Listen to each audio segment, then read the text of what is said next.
ഗുരുവായൂർ കോട്ടപ്പടി മേഖലയിൽ ദിവസങ്ങളായി നാട്ടുകാരെ ഭീതിയിലാഴ്ത്തിയ പേവിഷബാധ ലക്ഷണങ്ങളുള്ള തെരുവുനായയെ പിടികൂടി. കഴിഞ്ഞ കുറച്ചു ദിവസങ്ങളായി കോട്ടപ്പടി പരിസരത്ത് ഈ തെരുവുനായ അക്രമാസക്തമായി ഓടി നടന്നിരുന്നു. പേവിഷബാധയുടെ പ്രകടമായ ലക്ഷണങ്ങൾ കാണിച്ചതോടെ വഴിയാത്രക്കാരും പ്രദേശവാസികളും ആശങ്കയിലായി. വാർഡ് കൗൺസിലർ നീതു പ്രബിൻ വിവരമറിയിച്ചതനുസരിച്ച് civil defence volunteer Prabeesh Guruvayur, Shameer Thozhiyur എന്നിവരുടെ നേതൃത്വത്തിലുള്ള സംഘം സ്ഥലത്തെത്തി ഏറെ പരിശ്രമത്തിനൊടുവിലാണ് അക്രമാസക്തനായ നായയെ പിടികൂടിയത്. തുടർ നടപടികൾക്കായി പിടികൂടിയ നായയെ സുരക്ഷിതമായ സ്ഥലത്തേക്ക് മാറ്റി നിരീക്ഷണത്തിലാക്കിയിരുന്നു. എന്നാൽ വൈകാതെ നായ ചത്തു. മേഖലയിലെ തെരുവുനായ്ക്കൾ വ്യാപകമായി പേവിഷ ലക്ഷണങ്ങൾ പ്രകടിപ്പിക്കുന്നത് നാട്ടുകാരെ ആശങ്കയിലാക്കിയിട്ടുണ്ട്.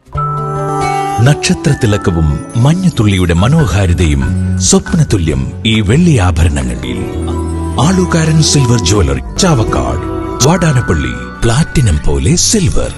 ഗുരുവായൂർ മണ്ഡലത്തിലെ നാട്ടുവാർത്തകളുമായി സർക്കിൾ ലൈവ് ന്യൂസ്.